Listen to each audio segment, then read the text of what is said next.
Hi guys! For today's video, so akong i-vlog ang akong self kung unsa gyud akong ginabuhat everyday. First thing in the morning, so nagahimo jud ko mga paperworks na ako guys.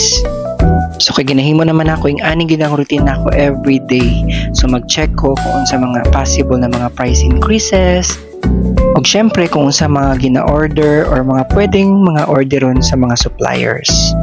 So naman yung mga price increases kaya nagataas sa mga pamaliton karon, so magpadalikit na lang po ko sa akong colleague sa price increase. So after ana, syempre kailangan magkahira na pud ta. So ang pagkahira very difficult kay siya usahay kay sometimes kasi ma-short no. Aside sa pagiging cashier, kailangan kabaladyog ka mo bag sa ilahang mga ginapamalit.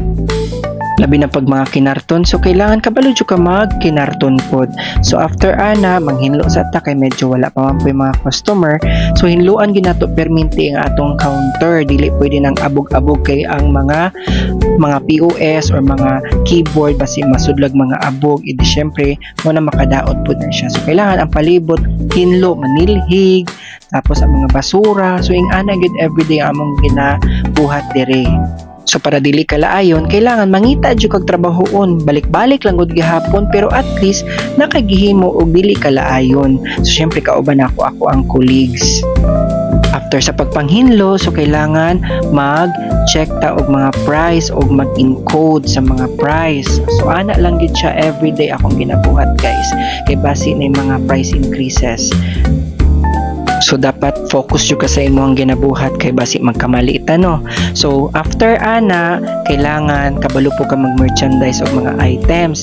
So dili lang pwede na mag-cashier lang jud ka. So dapat kabalo pa ka.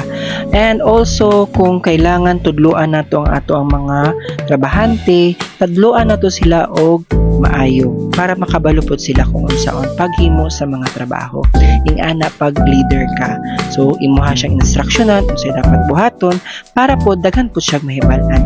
So after ana balik na pod ta, mag-encode na pod ta kung medyo dili na pod kayo siya busy. After sa pag-encode, kailangan maniudto na pod ta no kay murag gutomon man pod ta. So kaon jud ta, usahay din na lang ta mo gawas, di na sa counter magkaon. So bisag unsa pagid ka busy nimo, don't skip meals kana lang gyud kay para dili ta magkasakit sa kahago sa adlaw.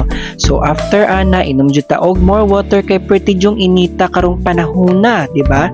So kay naa man gyud tay delivery, ako lang gihapon ang mag-receive kay so pag receive naman kailangan careful lang pud ta sa atong gina-receive na mga items sa delivery. So ing ana lang gyud ang akong trabaho every day, kailangan kabalo ka. So end of the day naga-pray me. So before pud open sa store, naga-pray pod me for safety purposes and tanan namong gina-pray. And naga-meeting ko sa ilaha every night kung unsa man tong mga dapat i-meeting. So ing ana lang and God bless. Thank you and thanks for watching.